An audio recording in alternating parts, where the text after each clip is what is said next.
Hi everybody and welcome back to Nick Talks. This episode's amazing guest is a gent I've known for a couple of years now, Darren Grimes. What Darren doesn't know or may not remember is when I was cancelled in 2020, after the first week when I was devastated and I decided I was fighting back, I sat there thinking, I need some help and advice. I don't know what I'm doing, and I thought, that guy on TV, that young lad I saw on TV who the charity commission, not charity, electoral commission was after, he fought back, he's done well, he must know something about these sort of things. So I dropped him an email through his website, got back to me within 20 minutes, I think it was, and gave me some great advice. And the advice was, join the Free Speech Union and speak to Toby Young. And that was a piece of advice that saved my life. So first of all, I don't know if you remember any of that, but thank you, Darren, for that piece of advice.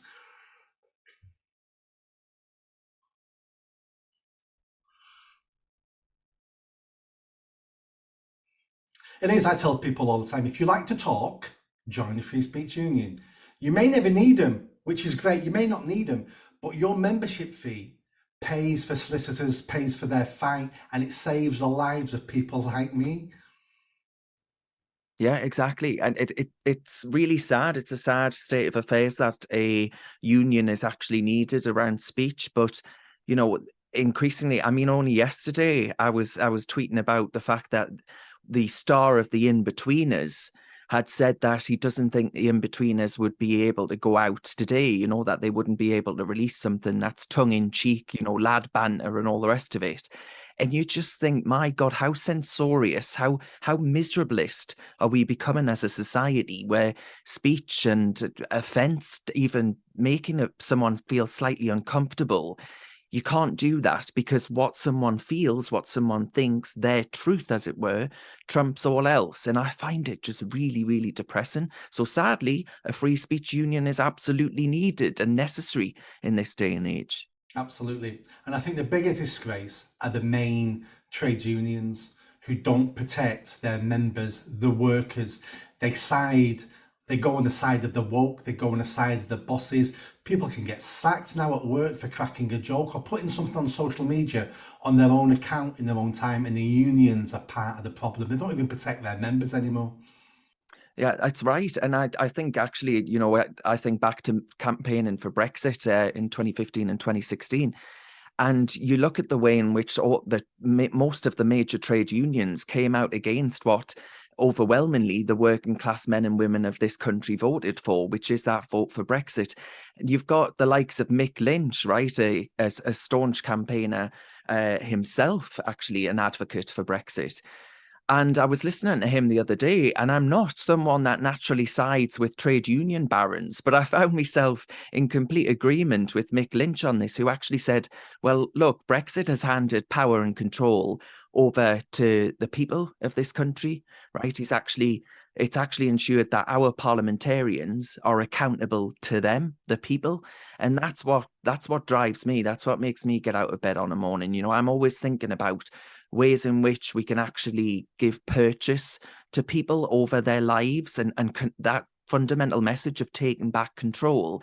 I think that's a really, really key and important one, because it does feel in many spheres of life, whether that be speech, whether that be debate, as you say, mad things where you've got people working in supermarkets, man, who share videos on their Facebook accounts, being hauled up by HR, being told reprimanded because they live in permanent fear that they're going to be, called out online. It's become Andrew Doyle describes it as the new Puritanism, right? It's a new age of actually witch finder generals, right, coming out and saying, well, you've got this opinion, therefore, you need to lose your job, your livelihood, your right to what is the public square, the modern de facto public squares of social media. You need to be eradicated from that.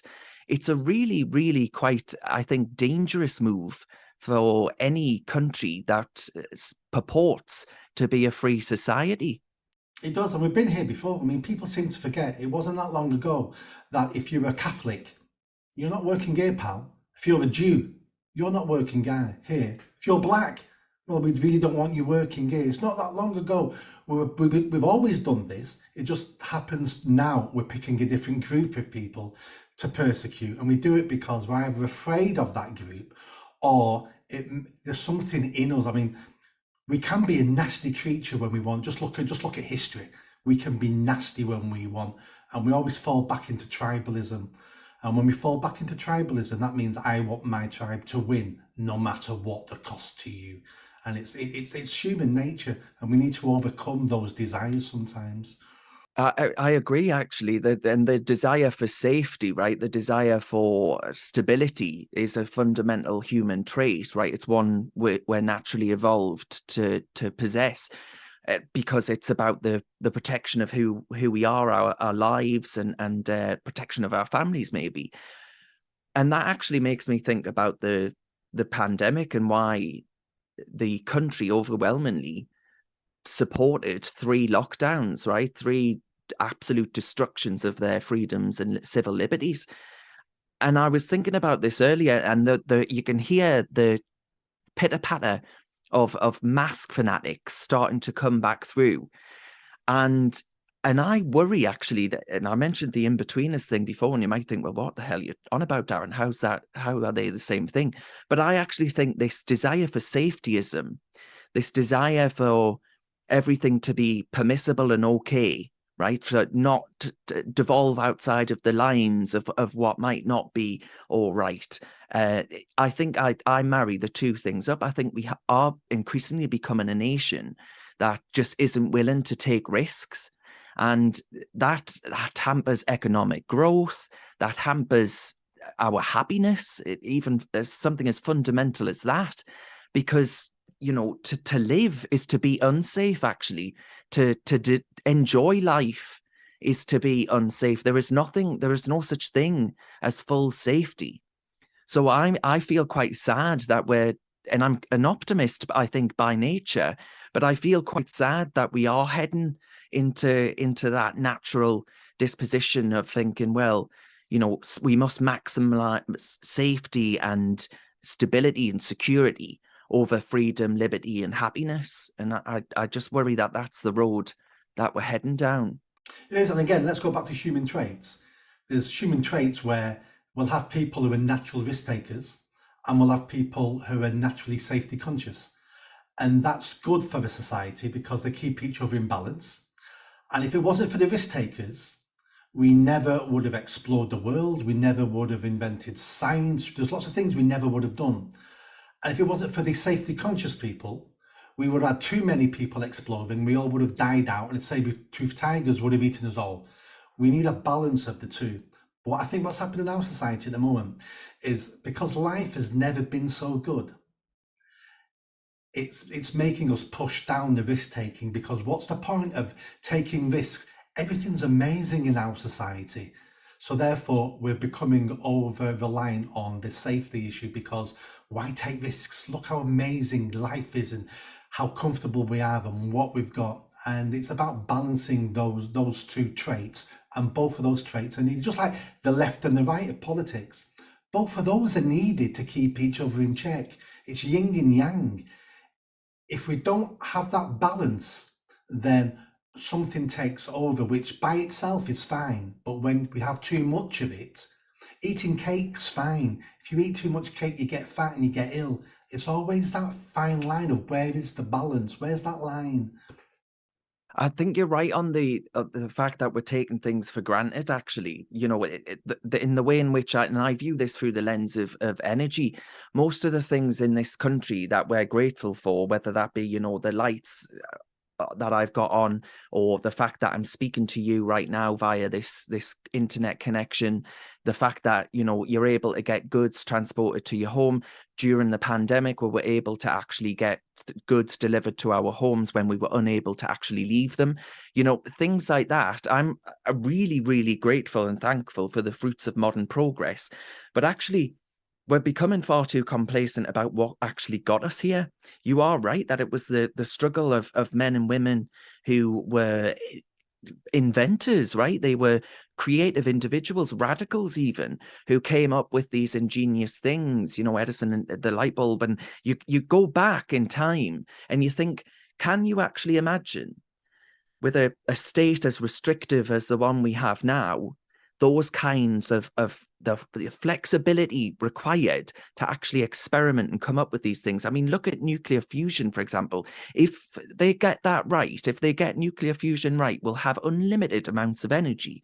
Unlimited amounts of energy means unlimited opportunities for prosperity, right? Energy is directly linked to human flourishing. There are people in your patch, right, who are struggling right now, absolutely terrified to put the heating on. I mean, here in the northeast, it's quite windy, it's blowing a gale, but I know for a fact that there are people in homes who are terrified to turn the heating on, who are terrified to actually look at their gas and electric bill. And that, to me, speaks volumes about our complacency when it comes to energy policy, right? Because we've just shrugged our shoulders and said, well, we're going to go green. Well, what does going green actually mean? And going green in practice means we're going to be colder and we're going to be poorer. And we're seeing that happen now already. That's happening right now before we're anywhere near net zero by 2050. So it's these sort of things where I think that desire for safety, that desire for of complacency is actually hindering our ultimately our progress and where we can actually get to as a nation and where we are even, right? We're going to regress. We're going to go backwards, not advance as a society. And there are so many ways in which that's happening. It's not just energy. I mean, one thing that you've been really, really a crucial proponent of in the debate around equality, frankly, where, in your charity work, really laudable charity work around knife crime and things like that, where you've actually said, look, I don't like outfits like Black Lives Matter because actually you think actually they want to hold back, minority ethnic communities. If I hate the term BAME, but I've said it now. There we are. And I think the same thing about the what is the sort of continuity of the legacy gay press, right? Where they're always hunting for a victim narrative. And it's this seeking victim narratives, this seeking ideas of, well, we've got to stay exactly where we are because, I don't know, it might be white privilege, or it might be we're a homophobic, intolerant society. We are absolutely no such thing. But we cannot stay still, right? We've got to accept the fact that we've got these rights enshrined in law. We are an equal, tolerant nation. We enjoy fantastic race relations. We are fantastically progressive, if you want to use that word, when it comes to our rights and being actually enshrined in law and in wider society. So we've got this fantastic gift, but we're not wanting to exploit it because we're wanting to harbor on these victim narratives. Or like I said, with the energy stuff, we're wanting to actually regress back and say, well, I want to listen to teenage truant Greta Thunberg over actually those who know a thing or two about oil and gas in the North Sea. There are so many things. You see where I'm going with that? There's a thread, I think, a consistent thread running through much of public policy, which suggests to me that we are starting to regress backwards. And I don't want to, and I'm pretty certain you don't either. You don't want to see it regress backwards. So that's why it's important that through vehicles like your channel and others, that we actually beat the drum for progress, because I don't want the kind of progress that these Marxist totalitarians want. I tell you that for free.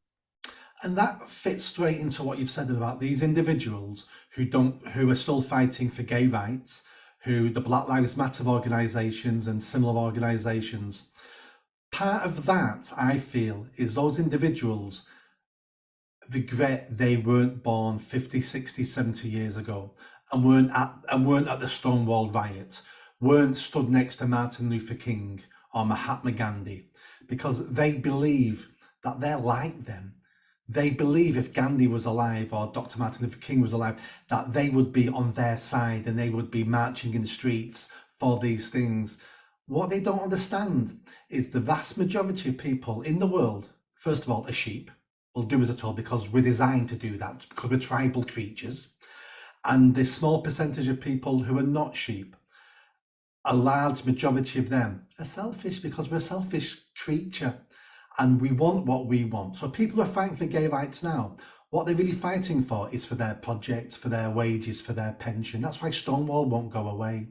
That's why Black Lives Matter won't go away. I mean, look at Black Lives Matter. They've done well out of this. Black people haven't done well out of this, but those three women have done very well out of this. Multi-million-pound mansions. Yeah, Black Lives Mansions. Black Lives Mansions, yeah. $50 million missing. We've got the woman in Bristol, Black Lives Matter woman in Bristol, being prosecuted at the moment for fraud because money disappeared there. These things are all a con. It's about untruthful, untrustworthy individuals who jump on a cause that the public already agree with and then exploit it. The con men, the fraudsters, we've always had these people in society, and we always will. We're giving them vehicles to cheat us and con us. And then looking at the green energy thing, the reason why we've gone down the green energy route is because, again, we've had it so good for so long that we don't realise things can go backwards. We think the worst that's going to happen is we'll stay as we are. No, the worst that can happen is over several decades we can turn into Mogadishu. That's the worst that can happen. Not that we'll stay the same because we're getting poorer now. My mum is scared to put the heating on, and she's not even short of money really in the grand scheme of things, but she's not putting the heating on. She's terrified, and we're scaring people. And when you talk about science, you're right. Science has got us to where we are today, and science will continue to move us forward. And when we say, oh, look at the science, trust the science, all science is the best guesses we can do today. Because the best scientists of 2 decades ago, we now know were wrong in most of the stuff they thought. We thought the atom was the smallest thing in the universe until somebody broke it into and went, oh, what's all this crap inside? So it wasn't the smallest thing in the universe.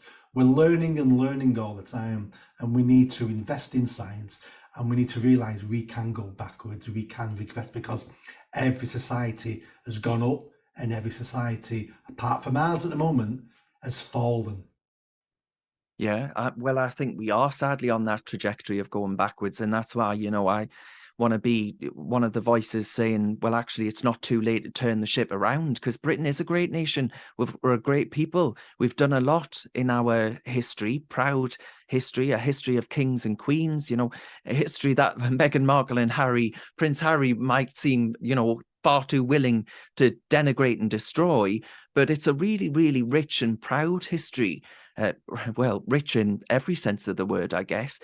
But you're right. You're totally right. That can go backwards. We are on that trajectory of going backwards, but it's not too late to turn things around.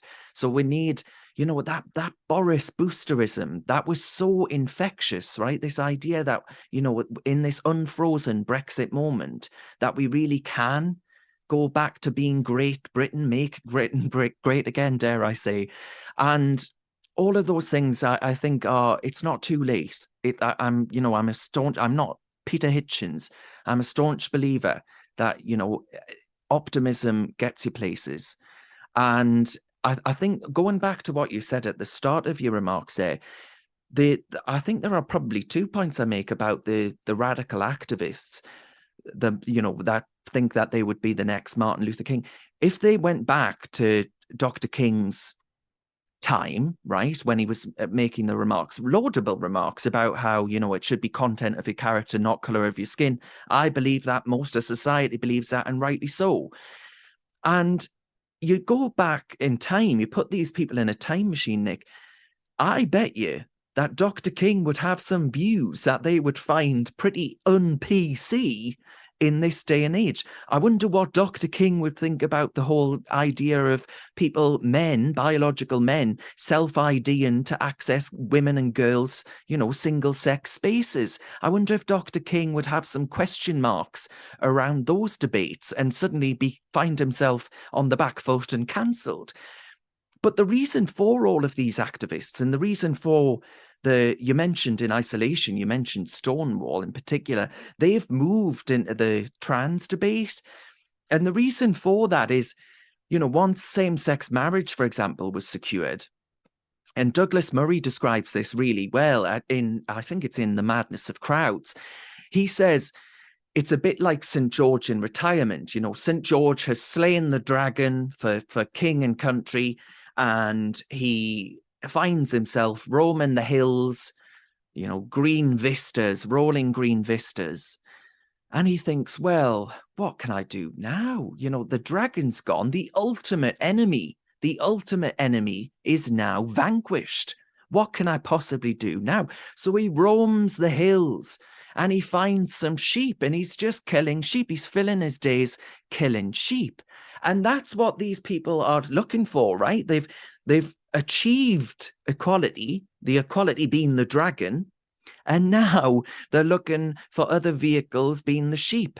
And in my opinion, the sheep have achieved equality, right? If you genuinely have something like gender dysphoria, which is a pretty serious mental health problem, if you have that and you genuinely believe, look, I cannot function because I, with every fiber of my being, believe I'm in the wrong body, that's a really, really serious mental health diagnosis. And that needs to be, in my opinion, preserved to those who are qualified.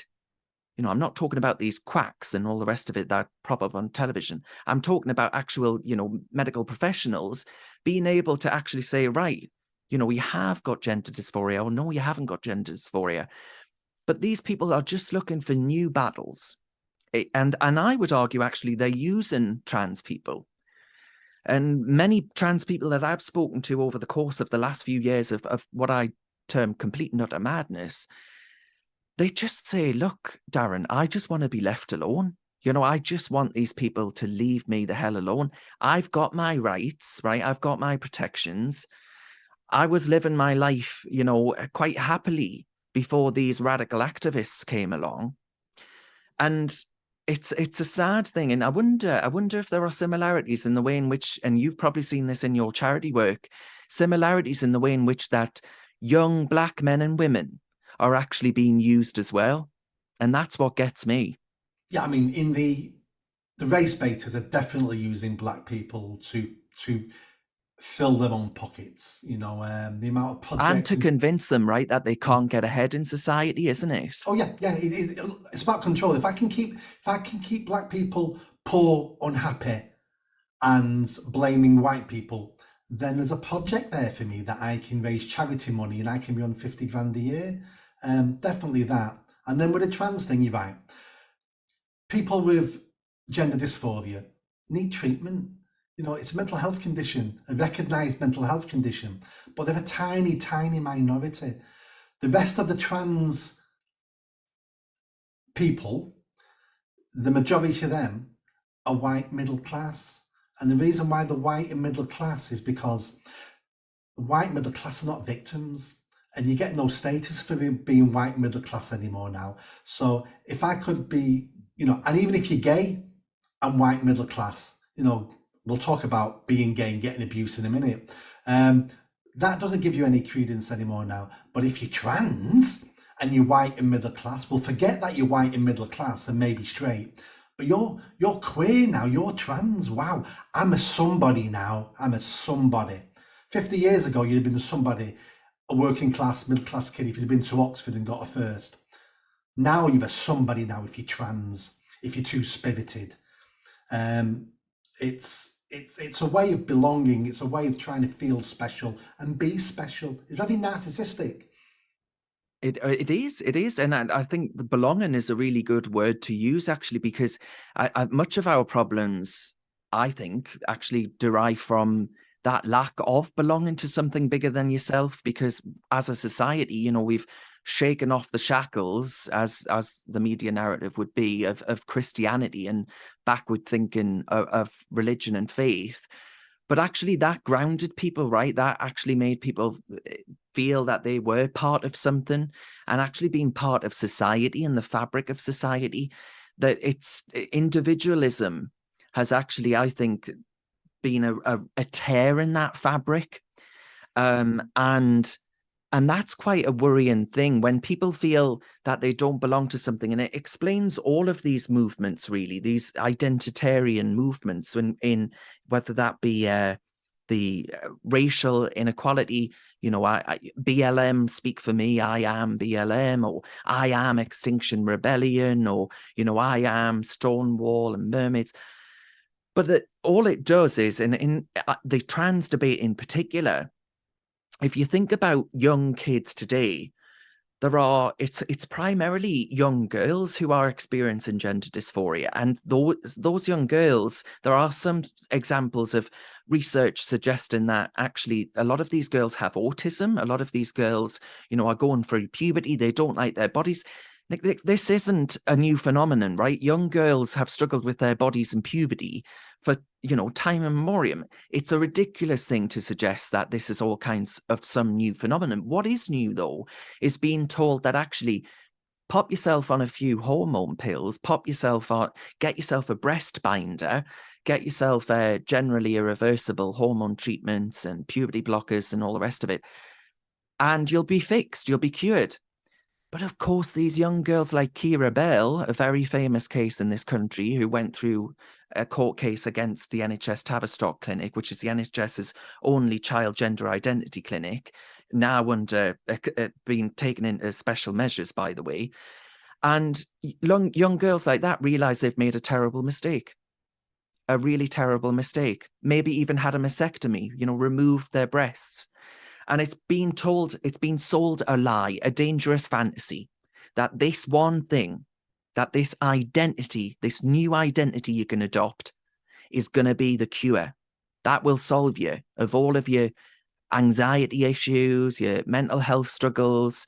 That's the panacea. And it's not. It absolutely isn't. It's a dangerous, horrible thing to do to a child. And that's exactly what ideologies do. They give you a simple solution to the world's complicated problems. Yeah, and that doesn't work. A few minutes ago, you mentioned Brexit, and your name is synonymous with Brexit. That was the first time I'd heard of you, because you set up Believe, which was a Brexit campaign mainly for young people. And you then had obviously the referendum was in our favour. I went to bed that night thinking, not staying up, what's the point? And I woke up in the morning and went, I should have stayed up. What a fantastic night that would have been in, the results coming in. But I slept through it thinking, not a chance in hell are we leaving the EU. So that was me. But then you had a load of crap with the Electoral Commission. All that's public record. Everyone can Google that and find out. So we don't need to talk about that again today. But what I must say is, in 2021, the Electoral Commission actually apologised to you for what they did and their persecution of you. So I'm glad you got an apology, because you deserved it. What I've always found interesting about you is your start. So what people may not know is your first taste of politics was you was a Lib Dem supporter. You weren't just a Lib Dem voter. You was a Lib Dem activist. You campaigned for Lib Dem MPs. There's a quote online I've seen today with you supporting the EU. And so let's get into that. How did you change your mind? There's nothing wrong in people changing their mind, because once you're given new information and new facts, it's quite a mature thing to do, to go, oh, I was wrong then because I didn't know everything. Now I've got new information. So there's nothing wrong in that. I change my mind all the time. But what was that journey for you? I mean, it's a really simple one. You're right. I did digital for Norman Lamb during his leadership campaign. He stood against Tim Farron for the leadership back in 2015. And I campaigned for him. And Norman sadly lost, but I still, all of his work on mental health and the really laudable stuff, I stand by backing him as a politician. I think he's a fantastic man, and I'm sorry that he's left Parliament. But after that, after campaigning for Norman, I mean, to be honest with you, I ended up in the Lib Dems just thinking that my politics must be the opposite of my mum's, right? Because my mother, Nick, is somewhere to the right of Attila the Hun, right? I always describe her like that. She would kill us for saying that, but she She's a real, I guess, old Labour type person, right? And I mean, on culture war stuff, she's definitely to the right of Keir Starmer. And on economics, she's probably with Keir Starmer. But that party has moved so far to the loony left when it comes to other stuff that she won't give them the time of day. So it's an interesting one. But I thought, right, I must be the opposite of that politics. So therefore, I must be a liberal, right? So I joined the Lib Dems, and after Norman had lost the leadership election, Cameron won the 2015 election. Now, Cameron won that election on a manifesto pledge of saying we will have an in-out referendum on our position within the European Union. Now, the EU, I'm not a freak, right? Like most British people, I hadn't given the EU a second thought, right? It hadn't crossed my mind. This remote and unaccountable institution in Brussels was coming up with 50% of our laws on our statute books, right? I didn't know that. If you had to put a gun to my head and asked me who my MEP was, right, I would have had to lose my life because I wouldn't have been able to tell you. That's the norm, right? Most British people were like that. It wasn't until Cameron won that general election that I started to think about it, right? What is my view on the EU? What do I think about the EU? What do I even know about the EU? And as a Liberal Democrat, I was doing radio appearances with the BBC, believe it or not. You wouldn't catch me on there these days. But They wouldn't let me anywhere near the place. But the BBC, whilst I was on the BBC, I was saying to people, look, what's important to me and why I support the Lib Dem policy on this is devolving power as close to the individual as possible, right? So communities like this in County Durham, I felt, had been ignored for too long, right? And Brexit was a real kick in the establishment's shin and saying, actually, you should pay attention to us. Thank you very much. And I started to think about devolution and all these issues. And as a Lib Dem, right, they were saying, we need to devolve power as close to the individual as possible. That will actually give communities purchase and actually be able to influence decisions in communities and actually what businesses might come and be enticed to local areas and actually be able to compete with other regions. That to me made absolute sense, still makes absolute sense. That's why Ben Houchin, the mayor of Tees Valley, is doing an absolutely phenomenal job.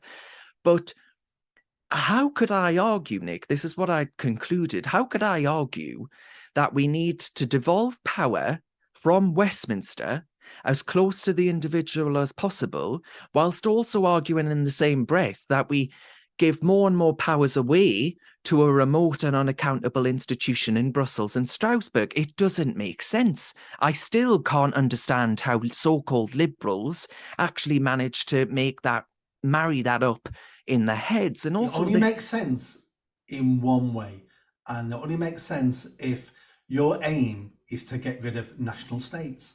Yeah, exactly. And actually to take power away from people, right? To say that, well, the plebs always get it wrong, so we need to actually strip them of the power to do so. Right, that's, you know, the sneering types like James O'Brien, the most miserable bloody man in Britain, right? I listened to him arguing with Mick Lynch the other day. I've mentioned Mick Lynch twice now. I must be turning into a right pinko. But, I was listening to Mick Lynch and he was arguing with James O'Brien about Brexit. And James O'Brien was giving it all, well, did you know that you were given the Tories powers to, ride roughshod over trade unions and the power of trade unions to call strikes and all the rest of it? And he said, yes. He answered him straight as I'm looking at you right now. He said, yes, I did know that. Right. But what he also knew is that Mick and his clan are free to make the opposite case. And guess what? You now have the power to elect parliamentarians who will put in place a Mick Lynch government. Now, I happen to think that would turn us into an economic basket case, but if the British people vote for it, I would be delighted to say that it should be enacted, right? I would be delighted because I would know that finally the British people are in control, right? I would have that confidence that Brexit has enabled Westminster to be in the driving seat, not some foreign court or foreign parliament or even, Jean-Claude Juncker, as he was back then. It's now Ursula von der Leyen, who seems to me, Boris Johnson, I think, once described Hillary Clinton as looking like some kind of psychotic mental health nurse. I think that's what Ursula von der Leyen looks like. She's sort of clinical and, ashen-faced. And I'm glad that we're out. So that was my journey, really. It was based around, what do I think is the best vehicle to level up? It wasn't called that back then, but taking back control it was. And I think Brexit is and remains, that the ultimate vehicle to bring that about. So I have absolutely no regrets, despite all of the, I don't know if I'm allowed to swear, but the SHIT that was, put on my doorstep, and much of my 20s, actually. I would say that the Electoral Commission were a thorn in my side for much of my 20s. I thought I was going to be bankrupt, right? I thought my mother offered to sell an ex-council house that she bought under Margaret Thatcher's right to buy. It wasn't nice, but I don't regret it for any moment. I really don't. So that was my journey. I don't actually even regret being a Lib Dem, right? Because I think you're right. Far too many people in society have this Jeremy Corbyn-like view. Jeremy Corbyn said proudly that he's not changed his mind since he was a student. I mean, any man that doesn't change their mind since they're a student is either an idiot or completely ideological, to be deranged, right? So that's my view. You changed your mind on Brexit. Well, you didn't change your mind. You didn't. So you educated yourself. Know about it, yeah. Exactly. So you educated yourself on this up and coming referendum. Did you then try to campaign to remain while still being a Lib Dem? Or did you then go, I need to leave the Lib Dems, or did they kick you out, or how did that work? Because you were still a Lib Dem at that point.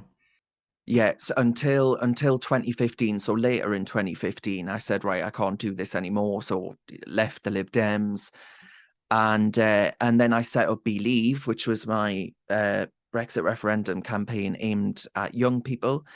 Because actually I felt that you could make a liberal argument that would appeal more to young people on why we should leave the EU, on why actually the EU is holding Britain back as far as international trade and things like that are concerned. I mean, international trade is the best way to lift other countries outside of poverty. It's not aid, it's trade that actually levels up around the world. So I thought there were arguments like that were really easy to make from a liberal persuasion. So I left the Lib Dems and I set up Believe, and that was that. And then it became clear, that I wasn't the best thing since sliced bread anymore. The Lib Dems, wouldn't have out to do with this. More liberal Remain as in the Tory party, of which there are a fair few, it has to be said, or were a fair few anyway. They didn't want to know anything about me either, and I guess it went from there, right? Life's a journey. When did you realise that what you was doing was attracting a load of hate, negativity, and the demonisation of you? When did you realise that was happening? Yeah, I think I probably first realised I'd say early on in 2016 that I knew that this was going to be bad, or that basically that life was going to change. There are two incidents, I think. The first one would be, and I campaigned for Leave from my bedroom in Brighton, believe it or not. And I was a student at the time. The Walkers, exactly. Yeah, oh, totally. But believe it or not, I did actually have a Tory MP at that time. You wouldn't catch a Tory in Brighton these days. But I was campaigning out on the streets of Brighton, just around the corner from the Pavilion, really, not too far away, and handing out leaflets for Leave in a Vote Leave T-shirt. And someone spat in my face, Nick, and I thought, oh, right, this is going to be, I mean, as referendums are, it's a binary choice. You either leave or remain. And the tribalism of two started to become quite apparent quite quickly. And then the second example, and I think you're right to not want to explore it further, but the second example would be when in the summer of 2016, there started to be hit pieces online saying, I was a patsy of the Leave campaign, that I was just some stupid, naive kid. How could I know what, working class background in the northeast of England? How could he know how to, be a political campaigner? All these narratives started to feed through. And then that's when the Electoral Commission got involved. And I knew my life would never be the same again, really, from then on. And the rest, as they say, is history. I think they went for you so hard, and they do it all the time with individuals in your position. It's because they saw you as a turncoat. Everything about you said to them, you should be on their side. Working class, single mum, northeast of England, Labour area, you're young, you're gay, you're living in Brighton. How mental must you be not to see that you're fighting against your own survival and your own benefits? You must be a patsy. You must be mentally ill. Well, not only that, we must destroy you, because if you're successful, other people in our movement may get the bottle to start leaving as well. A bit like being when you leave Islam and they want to kill you. Because if we don't kill you, other people may leave. Yeah, like heretics, Yeah, it's heresy, an act of heresy. I think you're right. I think that the venom and vitriol almost exclusively comes from those, Nick, who have hashtag be kind on their Twitter profiles or blue hearts on their Twitter profiles. And I just look at some of the venom and vitriol that spews out of their mouths like poison across the internet. There've been a few examples actually over the last however many years it's been now, where I've bumped into people who I've recognized from Twitter, and I've said to them, "Oh, I remember you saying X about me online. Would you like to talk about it? Would you like to actually engage with me and have an argument about why I think I'm not a fascist, or why I think I'm not a Nazi or a patsy or whatever ism or phobia you want to call me?" And they refuse. They always refuse point blank. They don't want to engage with it because they can't substantiate their arguments, right? They can't actually tell you why it is that they think that you are some kind of swivel-eyed bigot that is hateful and deceitful and worthy of expulsion from most of society. So that, to me, actually put a bit of a, I strengthened my spine, I would say, because I thought, you people don't know your arse from your elbow. Actually, I've just swore there, sorry. And they don't. They absolutely don't. It's just like a football club, Manchester United against Liverpool. If you went to a Liverpool supporter and said, why do you think Manchester United's better than you? They wouldn't have an answer. They've given it no thought. I keep going back to tribalism. You weren't on their tribe. You used to be in their tribe, or so they thought, and now you're going against them. So we're going to go after you. We don't think you're a Nazi. We don't think you're a fascist. These are just words. These are weapons we use to have a go at you. But the simple fact is you're not on their side, so therefore, like football, chance, it's about having a go at each other. And it's so easy now with social media because you're a keyboard warrior. It's easy. Most of the people who criticise me wouldn't dare say those things to my face because I'm a 6 foot big man. Doesn't mean I'm violent. I probably wouldn't hit anybody. But you know what? If you came up to me and said those things, you wouldn't know if I'd hit you or not. And we wouldn't say that to someone's face because there's always that small chance of violence. But over a keyboard, you can be as brave as you want over a keyboard, especially if you think you're never going to see that person again. So well done you when you confront those people, and you should confront them and make them realise and feel that they are cowards. I agree. I think Twitter actually is partly responsible, for the tribalism factor. I think Twitter, by nature, is an entirely tribal tool where, you find your tribe, you belong to it, and, you send out your armed soldiers to criticize and lambast those who don't conform to the constraints of your particular tribe. I think that is more prevalent on the left, though. You might think, well, you would say that, Darren, because you're on the right. I am. I make no, I don't doubt that for a second. I absolutely do think my values probably more accurately conform to those on the right. But that doesn't mean to say that I wouldn't have a conversation with someone on the left. I mean, I'm a Newcastle United fan myself, and I would happily speak to someone that supports Sunderland, right? Despite on a derby day, I mean, there hasn't been one of those for a good while, but on a derby day, I think it's a wonderful thing to bring back two parts of the north, to bring together two parts of the northeast. And I think it's a shame that as a society we're losing that.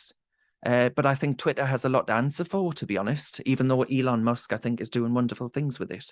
But well, he still hasn't brought me back. He still hasn't freed the Buckley one. So I keep appealing since it's been there, and I keep getting a standard reply, permanent ban. And and let's not get into why I got kicked off Twitter, which I think was absolutely for nothing. I just think they had it in for me before Elon took over. My profile was getting bigger and bigger. So I think my final question is a topic that we've sort of touched on, and it's around abuse. I've always been shocked about how much abuse you get. Not abuse in general, but how quickly they go to you being gay. Because if I didn't like you and disagreed with you as someone who's on the right, if I went after you purely on your sexuality, I'd be kicked off all social media and I'd probably have the police at my door. But it seems if you're on the left and you have a pride flag in your bio, that means that person can call you the most horrendous names and just really go for you in the most vile way. And they're almost untouchable. So for my first question is that correct? And my second question is, how do you handle that? Because I've had 1% of what you've had. And even though I'm quite a tough man, mentally, it gets to you. I've had a comment today on YouTube of one of my videos, and it wasn't even a bad comment. It was some guy saying, "Oh, Nick, it was a good interview that, but you interrupt too much, you talk too much. I want to hear the other guy more." And I was like, that's a negative comment, and even that sort of gets to you a little bit. And that's not even a negative comment. How do you cope with that? I think I've always used my family as a grounding, right? I've always and my roots to this region in particular, to stay level-headed. It's very easy to get sucked into a bubble. It's very easy, whether that be the Westminster bubble, whether that be whatever else. I mean, the BBC used to always make the argument that, oh, look at us, we're in Manchester.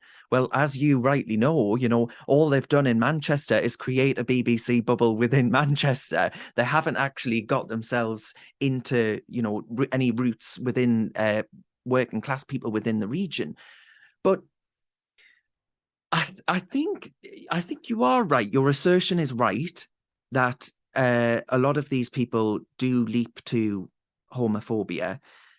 And I don't say that. I don't think of myself as a victim at all. I think of myself as quite the opposite. But even Owen Jones, he mentioned this. He had said to me, not to me, he had tweeted saying, something like the I don't agree with Darren Grimes or what he stands for, but I think some of the abuse that is directed to him around his sexuality.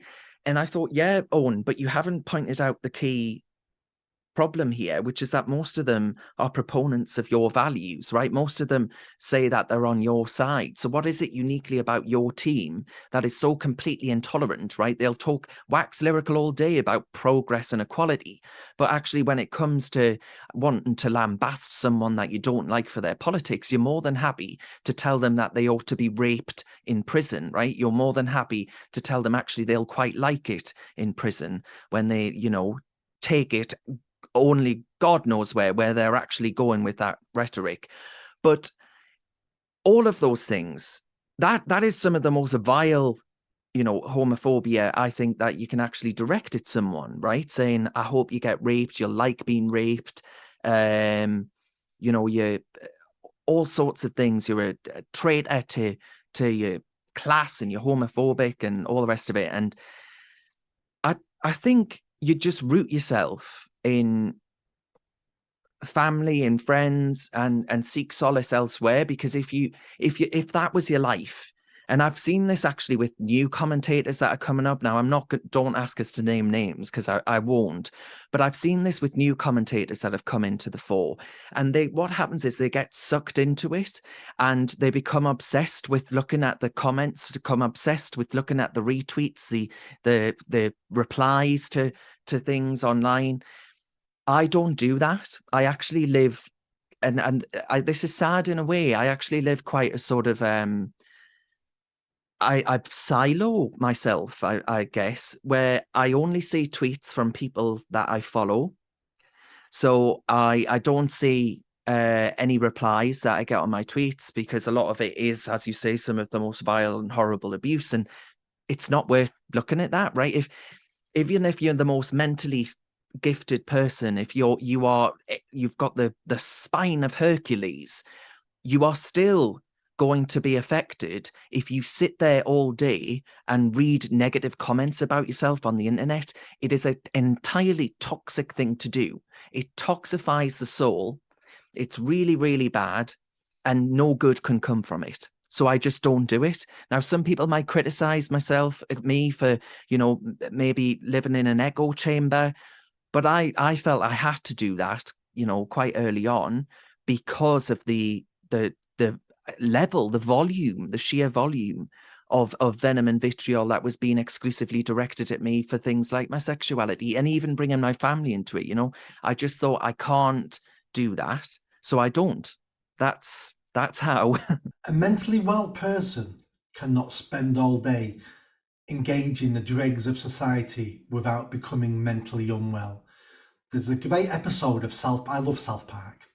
There's an episode of South Park where one of the kids, Cartman, is getting upset looking at the comments on Twitter about himself. So he employs another kid called Butters to manage his Twitter account and print off only the good comments. So every day he has to do it. By the end of the week, Butters is a mess. He says, he says something like, you've never seen darkness like the comments Cartman gets. And it's destroying Butters. They're not even about him.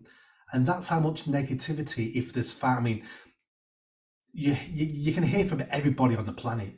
That's 8 billion people.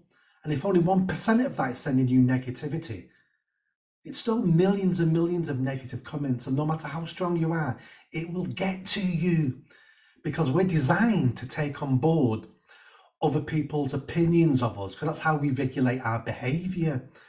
But when we've got this new technology, normally we regulate our behavior by our family and friends, and they have either got our best interests at heart or they've fairly got our best interests at heart. But strangers from across the world don't care about us at all. So why are we paying attention to their comments? But we're designed to do it. And that's what destroys us. It's a really, really difficult thing to manage. It is. It's a real dilemma. But I think ultimately, there's that old saying, isn't there, of what is it? Those that matter don't mind, and those that don't matter. And I think ultimately, I go back to that, and I think, well, my family brought me up, mum especially, on the motto of shy Bens get nout, shy children get nothing. And I think I've probably lived. I turned 30 this year. I think I've probably lived life with that motto in mind. And I'm not going to let some sad troll on the internet stand in the way of me doing that and me living my life. So you've just got to learn to say, this doesn't matter. It's not real life. A real life example would be you walking down your high street where you live, and the other side of the road is some 40-year-old drunk man just stumbled out of the pub, and he looks at you across the road and starts screaming at you. And there's obscenities, and he's talking about, your hairstyle, he's talking about your jeans, he's talking about making stuff up. You don't spend the rest of the day then worrying about what that man said to you, because you looked at him, he's drunk and you know he's a nutcase, and you walk on by and you forget it. That's what we need to do with the comments on social media. But because we engage with some of them, we start to think that we have a relationship with them.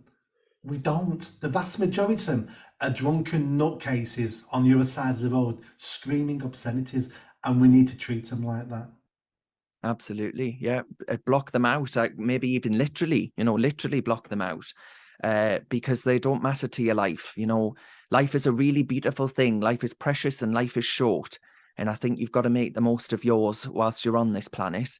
So, that's the way I live my life. And if that can be a lesson for anyone, even if you don't receive as many replies as the kind of stuff that I do, you ignore the one or two that maybe you do get, because ultimately they don't matter to you. Don't let those people stand in the way of your progress and your happiness. And that's a great place to end. And I think I just want to repeat what you just said then. Live your life, because life's short. We're only on this earth 20, no, 70 years. Live your life. Don't worry what other people who you don't care about, don't worry what those people say about you, because we're only here once and we need family, we need friends. We don't need likes and we don't need reposts. We don't need any of that at all. Before we go, anything you want to update us on? Is there anything, how can people follow you? What's the best mediums? Yeah, so I have my YouTube channel. If they just whack in Darren Grimes, it'll come up. So yeah, you can find us there, and obviously across Twitter and Facebook and Instagram and all those. Even Getter now, that's a new one, isn't it? I'm on all of these platforms, so yes, find us there, and hopefully you'll hear from us soon. Excellent. Thanks a lot, Darren, for coming on, and thank you for that piece of advice you gave me 2.5 years ago to join the Free Speech Union, because if it wasn't for that, I don't know where I would be today. Absolute pleasure, mate. Thank you, and I'll see you soon.